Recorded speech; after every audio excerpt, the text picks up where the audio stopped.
Welcome back to the channel, guys. Today we are going to be answering the age-old question of JDM versus American Muscle.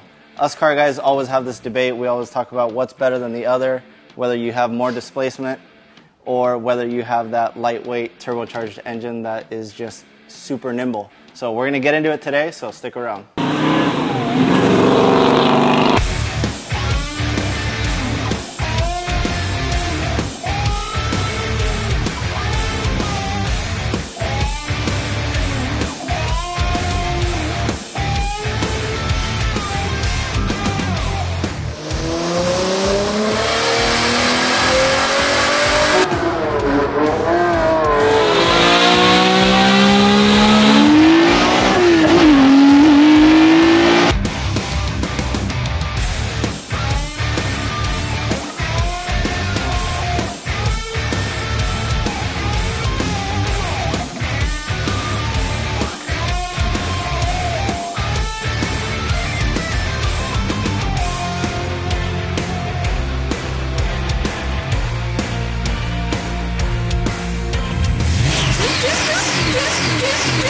If you guys haven't seen it already, we finally hit 100,000 subscribers on YouTube. Huge thank you to all of you guys for subscribing and following along on this journey. Our first merchandise is actually available on justdriven.com.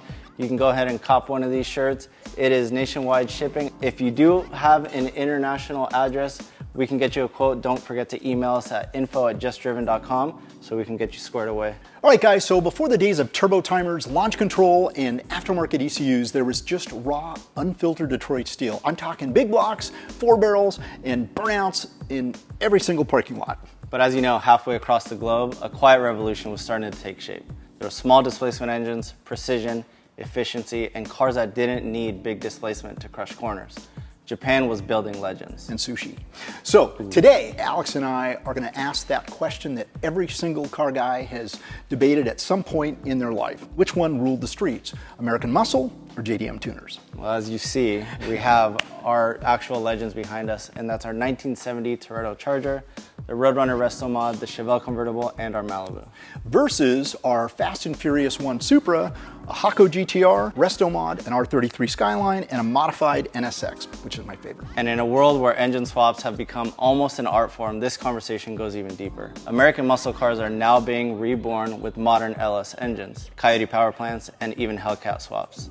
Meanwhile, in the JDM world, you've got classic S13s and RX-7s getting 2Js, SRs, RB26s, and now there's K-swaps. VQ swaps have been a thing, but with the new VR, there's also those. So it's not just about old versus new anymore. It's about how both cultures keep evolving, borrowing from the past, the present, and even from each other. So let's buckle in, because this isn't just a car comparison. It's a love letter to the machines that have shaped us and what gets our hearts pounding every time we turn that key. Okay, so let's take it back to the 60s. Gas was cheap, highways were wide, and parking spaces at the grocery store were even wider. And the horsepower war was in full swing. GM, Ford, Chrysler, all gunning for street supremacy. The recipe?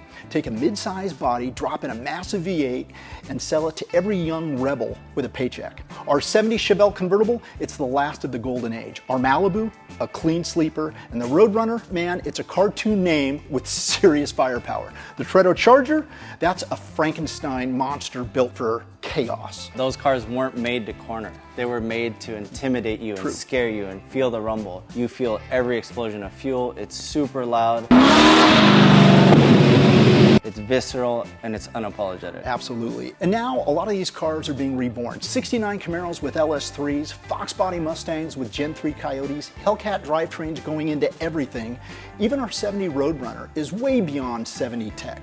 It's kind of wild though, because that culture builds it big and bold from the start. But now it's starting to essentially like dial it back a little bit and get more efficient, add the modern amenities, and be fuel injected. It's finally catching up to the tech that JDM had in the 90s. Make no mistake, muscle has always been about the experience. Sitting behind a cammed up big block is like being strapped into a jackhammer with wheels.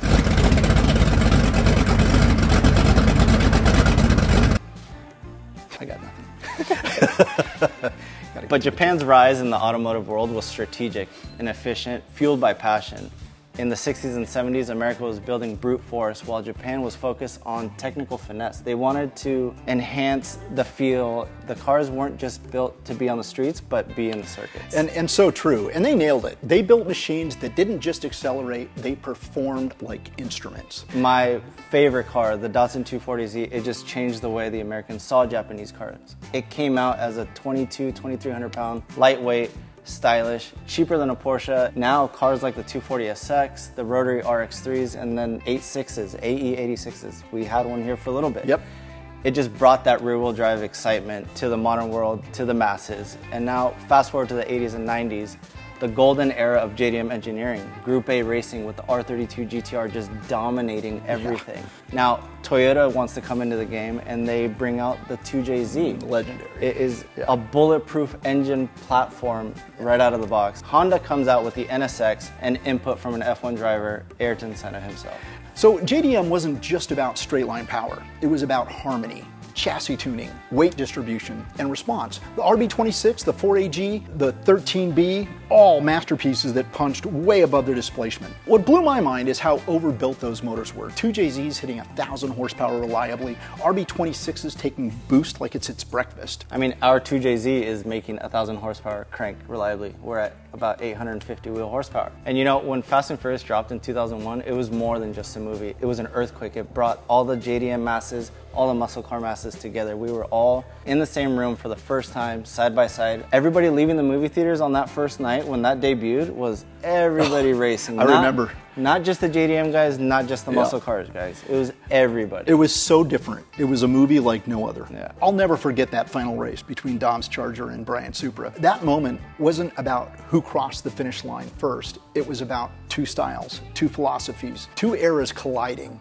And it worked. People were hooked. Yeah, and it wasn't fake love either. Paul was a true car enthusiast. He was in the scene. Indeed. From that point on, he was just so involved. He owned Skylines, built Supras, loved the car culture. He was out at track events. He was everywhere. And it wasn't Hollywood pretending. It was him being real. He was part of the scene. Meanwhile, Dom's Charger was everything a muscle fan loved. Aggressive, loud, intimidating. It didn't handle corners. Actually didn't handle worth crap, but it didn't need to. It was about presence, family, and street power. And that's one of the things that I absolutely love about it. Well, and they made it seem like it handled because Toretto was knocking Johnny Tran and his cousin off his dirt bike, so. Oh, well, that's true. Forgot about that. He's like, hold on, let me come and drift this corner. Fast and Furious also opened up the door for younger generations. Suddenly, teenagers were looking to what car they could get into and be part of the scene. They were saving up for Civics, Eclipses, and everybody's end goal was this Mark IV Supra. They were dreaming about turbo kits and nitrous and having all those systems in their car. And it gave people a reason to care about builds again. Fast and Furious showed that every bolt-on, every paint scheme wasn't just about modifying your car, it was about you creating a reflection of yourself. It was personal. And that's one of the things that I loved about this whole scene. Well, and Tokyo Drift, that opened up a whole nother scene because the drift scene wasn't brought to the masses yet. You had to look for it. Drifting. Yeah, for Tokyo Drift and bringing that scene out to the public. What year was that? 05, 06. You know, the Nissan, the 350Z, Yeah. I mean, that came out in 2000. 2003 for us. Yeah, 2003. 2002 in Japan. Yeah. But that opened up a whole new chapter because that didn't exist here. And for you to find, Formula Drift had just started in 2004. Yeah. So you were going to private track days at El Toro Air Force Base and nobody was understanding like what that culture was like. And Tokyo Drift really brought that out for everybody. It set the stage for it, for sure. And you saw muscle guys start to respect that. That old line between import and domestic, it started fading because at the end of the day, both sides were built on passion. It didn't really matter. It didn't matter if you had a Charger. It didn't matter if you had a Corvette, a Camaro, or a Supra. Yeah, now you go to events and like there's certain car-specific events, but you go to just South OC Cars and Coffee, right? You'll have a slammed K-swap turbo Civic next to a Pro Mod Camaro, a Resto Mod Roadrunner. Like everything will be together. Now there's supercars. It's not just one generation now together. It's everybody. And everyone's getting along, and everyone's talking, and everyone's sharing their builds with each other, and that's the respect, and that's the bond that I think that movie portrayed. It just brought this culture together. It brought everyone together, and there was just an automatic respect. And now we're building those very cars. Our replica Fast and Furious Charger and Supra are more than just props. They're tributes to an era that changed the game. That's the thing that I think all of us who build replicas, we're not building replicas because we think we're Brian O'Connor or Dominic Toretto. It's not about wanting to be just like them. It's just our way of saying, we love it, we love what you did, and we're paying homage to it. Okay, so much like the iconic face-off from the Fast and Furious, we thought it would be kind of fun to pin a few of our cars against each other. So in one lane you have our American muscle, and in the other lane you have a little JDM flavor. So let's break this down for real. The Charger versus the Supra, maybe the most iconic face-off in movie history. The Charger's got that blown Hemi, 572, full cage, torque for days. It's not just about speed, it's about intimidation. But the Supra's got that iconic 2JZ.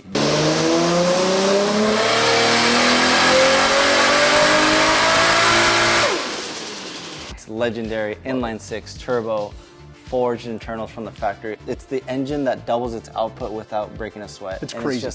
It's insane. It's refined, it's responsive, and it still handles. And now look at the Chevelle versus the NSX. Now I know that's kind of an odd comparison. You've got an American brute versus Japanese finesse. The Chevelle is heavy, raw, basically a grocery getter for when it first came out, and has the long, low body with endless torque. It eats tires, but that's about it. But the NSX was Japan's answer to Ferrari in having an aluminum chassis, a mid-engine setup. It's refined, it's tuned properly with feedback from Senna. But when it first came out, it was completely analog. Today, you have the NSX where it's kind of modern with the hybrid technology, so it's different today. Still my favorite car, I think. The iconic old school NSX and the sound that comes out of that exhaust. Unlike anything else, and it is the perfect response to Ferrari because it proved that you didn't need 400 horsepower to go fast. Yeah. It was rated at 280, so it's just the kind of car that teaches you to be a better driver and just push it to its limits. Now you got your Roadrunner versus R33 GTR comparison. This one's a real battle of drive types. The Roadrunner rear-wheel drive Mopar muscle with a modern crate motor. It wants to burn tires, it just wants to go really fast, and it likes to go sideways. Because it's manual. Well, that's true. Clutch kick, Yeah. you do it. But the GTR was nicknamed Godzilla for a reason. It was all-wheel drive, twin turbo, electronically controlled everything, and the Attesta system that came in it from the factory just hugged the road like it was glue. The Skyline redefined what a street car could really be, and it proved it on the track too. So last one, Malibu versus Hako. Both underdogs, both icons in their own right. Our Malibu might look tame, but it's actually got a factory LS heart. And I mean original LS heart, iron block from the old days. It's a 402, we call this a 400. It's got disc brakes, and it's a relatively calm looking car. And the Hako, that was a tribute to Japan's earliest motorsport heroes. That was out there racing in the circuit with the S20 engine. Ours has a very custom 3.5 liter dual overhead stroker crank. It's built for us by Robella Racing. It's fine tuned for drivability and for pure joy. It makes all the right sounds.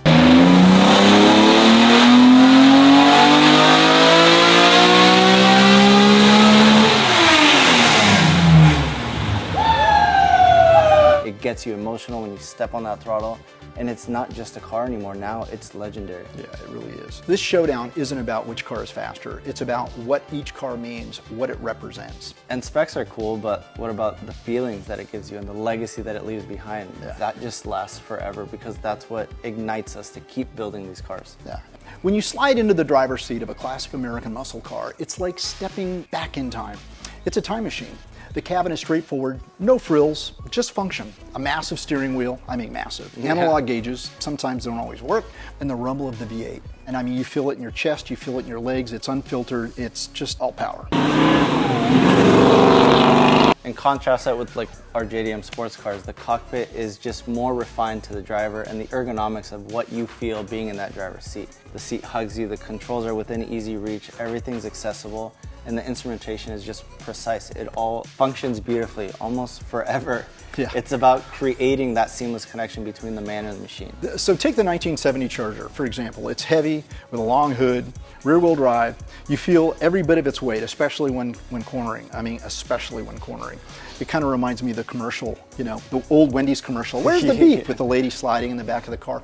But on straightaways, the Charger, it launches like a rocket. It's unbelievable. The Skyline GTR with its all-wheel drive system and the twin turbo setup that comes out of the factory, it's responsive. There's a lot less lag, being that it's two small turbos for a 2.6 liter displacement, but it packs a powerful punch. And you can feel it and translate that into every turn. So driving a muscle car is an experience. It's about the sensation of power and the symphony of the engine. It's less about precision and way more about presence.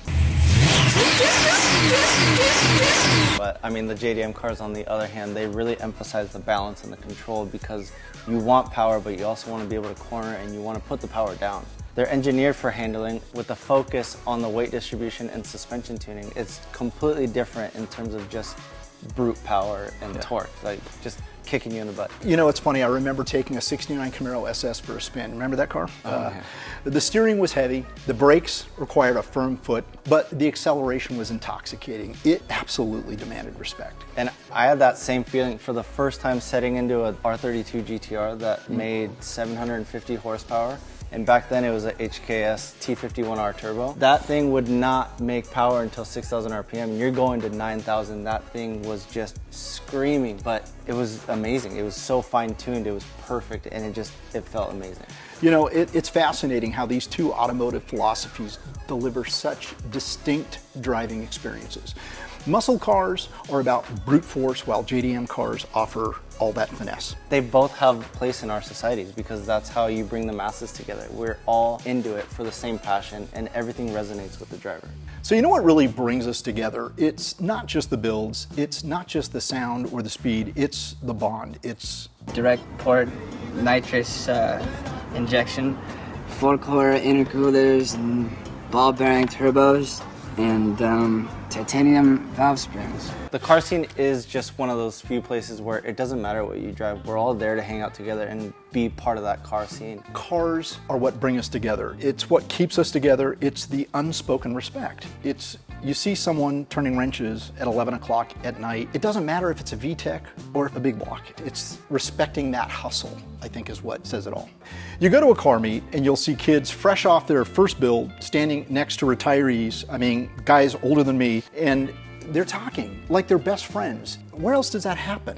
Well, it's cool because you'll see like the old timers or like the older crowd will just be there chilling in their lawn chair, like next to their car, and then you'll go up there and ask them questions about their car, and they're all about it. The cars are the conversation starters. That's why we essentially grafted these friendships. I mean, if it wasn't for cars, we wouldn't have met anybody that we're involved with right now if it wasn't for the cars. So when we say it's not about sides, JDM or muscle, we mean it. It's about the respect. It's the sacrifice, the grind, and the friendships that come out of this whole thing. Yeah, and honestly, it doesn't matter what you drive. It's just if you spent all your last dollar on this car and you brought it out to show it and just enjoy the community with everybody else, that's what matters. It's not just a hobby. This is a family. And that's the real fuel that keeps this culture alive. Yeah, and whether you're torque wrenching in the garage or tuning on your laptop to try to get your drivability just that little bit of more crispy. It's so crispy. I want Krispy Kreme donuts and better, and get that two-step right. You've got to have love for the scene, and that's why everybody has a home here. Yeah, and in the end, we're just driven. Wow. But let's be real, the future of the car culture is complicated right now because the EVs are on the rise. They're trying to put more regulations. Everything's tightening up, but the sound of the internal combustion engine might one day just be a luxury. You'll have to pay more to have it. But here's the twist. Not everyone is sold on all EV future. Some manufacturers actually jumped in headfirst and are now pulling back. You know, Dodge is a perfect example. They launched the all-electric Charger Daytona and expected massive enthusiasm, but that response mixed. No, and it was just the sales numbers didn't hit their expectations. I think it was too early to the scene, and they jumped to the deep end right away. For a sports car, yeah, especially. Well, for Mopar, but they've now announced that there's a possibility of that twin turbo inline 6 Hurricane engine that might be a feasible candidate to replace that V8. There might be a new Hemi on the rise. There might be some other internal combustion engine that provides something better for those Mopar fans. Yeah. Same goes for Ford. While the Mach-E continues, the Mustang GT is staying V8 because they know enthusiasts, they're not ready to give up that throttle rumble for silence. It's just not happening. Well, and they're still continuing that theme. They're coming out with cool names for all their V8, like the Dark Horse and all that. Like incorporating stuff from the JDM world. They have a drift handle now. Right. They're not calling it a hydro brake, it's a drift handle. But in the JDM world, Toyota's playing along with the game because they've always been key in the hybrid world, and they are still doing EV production, but they have not just gone to full EV production. They're still focused mainly on hybrids, but with that sport tuning for the enthusiasts. Yeah. They're trying to test new fuels and do hydrogen combustion testing in GR Corollas, and I think it's in Super Taikyu in Japan with Yamaha and Kawasaki to try to create a scalable hydrogen fuel that will keep these internal combustion engines alive for us. Because this is a hydrogen-powered GR Yaris, and it's tremendous fun. So this is, yeah, rather bizarrely, it's a standard engine. It's a 3-cylinder, 1.6-litre turbocharged engine with obviously a changed engine management system, but the fuel is just hydrogen. So it's directly injected hydrogen. This isn't a fuel cell, you know, this is a directly injected sort of normal internal combustion engine. Akio Toyoda, former president of Toyota, has been very vocal about this. He says the goal should be actually carbon neutrality, not just electrification. That means saving internal combustion with cleaner fuels, not eliminating them entirely. Well, and that's what works great for us builders that are doing these projects still, because whether it's hydrogen, synthetic fuels, I mean, E85, hybrid, enhanced classic. We need something there that's still able to be built and just get that feeling again. Look at the aftermarket. EV swaps into classic cars were growing at some point, but that's kind of slowed down. People are ordering 1,000 horsepower Elephants and pairing them with 6-speed manual transmissions. It's kind of crazy. Well, it's because the community's making it clear we want 4-figure horsepower numbers at this point, not only in EVs, but in internal combustion engines. If the future is electric, then we're gonna find a way to make it loud. If it's hydrogen, then we'll have it make more boost. We still want power. If it's hybrid, we're still gonna modify it. That's the F1 technology, because essentially the modern car market is in line with F1 tech. So hybrids, small displacement, single turbos essentially.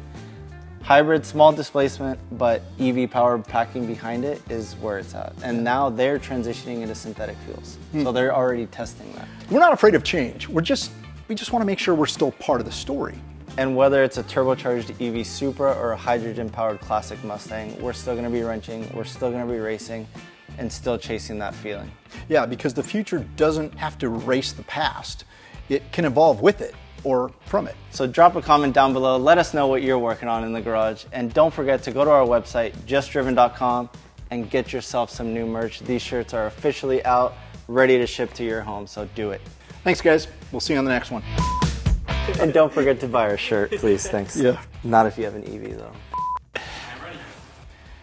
Okay, you ready? All right, so.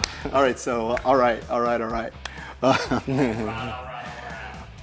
It's going to be kind of fun, and I'm just making up shit, and I don't know what I'm talking about. All right, ready? He's like, dude, I've been an asshole. I'm just going to say yes, and I'm going to go, I'll just rolling. Make the sound. Beep, beep, beep. Yeah. Yep. Do the beep. All right, so. It's ruined. He's ruined. All right, here we go. You ready? I accidentally ruined you. He's not playing along. It's hot. Let's do it again. I'm sweating. Quit sweating. Let's turn it off. All right. Okay. You ready?